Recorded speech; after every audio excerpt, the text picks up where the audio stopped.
Hello students, welcome back to our channel. आज हम लोग बात करेंगे एंटी डिफेक्शन लॉ के बारे में। क्या है एंटी डिफेक्शन लॉ?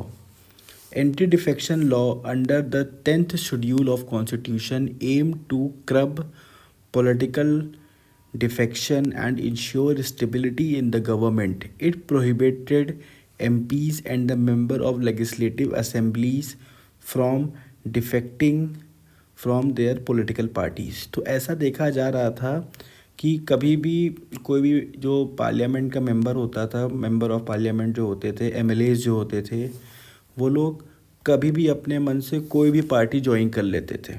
और उसमें उनका फ़ायदा ये होता था कि कोई गवर्नमेंट नहीं बन रही है तो पूरा कोई भी इंडिविजुअल मेंबर उठा और दूसरे पैसे के लिए किसी दूसरे पार्टी में ज्वाइन हो गया।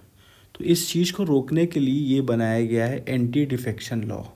एंटी डिफेक्शन लॉ कहता है कि आप अगर किसी पार्टी के मेंबर हैं और आप मेंबर ऑफ पार्लियामेंट भी हैं तो आप अपने मन से किसी भी पार्टी में नहीं जा सकते, क्योंकि इससे क्या होता है, इनस्टेबिलिटी आती है गवर्नमेंट में। हाँ, अगर मान लीजिए आपका पूरा पार्टी ही मर्ज हो रहा है किसी दूसरे पार्टी के साथ, तो ये एक्सेप्शन दिया गया है। देखिए, the law allow to defection in the certain cases such as if a party merge with another party. अगर कोई पार्टी पूरी मर्ज हो रही है किसी पार्टी के साथ तो इसमें अलाउ किया गया कि चलो ठीक है, आप ये कर सकते हो। लेकिन इंडिविजुअली आप पार्टी पकड़ रहे हो, छोड़ रहे हो, तो इससे जो होता है ना, एक तरीके से इनस्टेबिलिटी आ जाती है गवर्नमेंट में। तो इस चीज़ को रोकने के लिए बनाया गया है एंटी डिफेक्शन लॉ। तो इसमें एग्जांपल भी दिया गया है। 2019 several MLA from the Karnataka assembly were disqualified under anti defection law after they resign from the Congress and JD parties triggering a political crisis.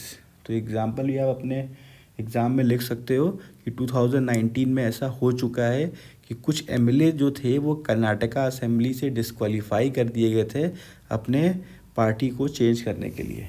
ठीक है, तो मतलब आपको दिमाग में ये रखना है कि पार्टी को चेंज कर सकते हैं, लेकिन पूरी पार्टी मर्ज होगी तब।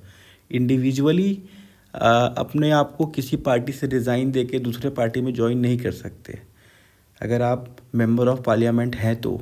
ठीक है, इंडिविजुअल आप ऐसे ही बाहर हैं, मतलब आप कोई मेंबर नहीं है, आप कोई एमएलए नहीं है, तब कोई दिक्कत नहीं है। अगर आप एमपी हैं, एमएलए हैं, तो उस कंडीशन पे ये चीज़ आप नहीं कर सकते। इस चीज़ को इसलिए बनाया गया है कि स्टेबिलिटी रहे गवर्नमेंट में। तो अपने एग्ज़ाम में इस कीवर्ड को ज़रूर लिखिएगा कि स्टेबिलिटी के लिए इस लॉ को बनाया गया है।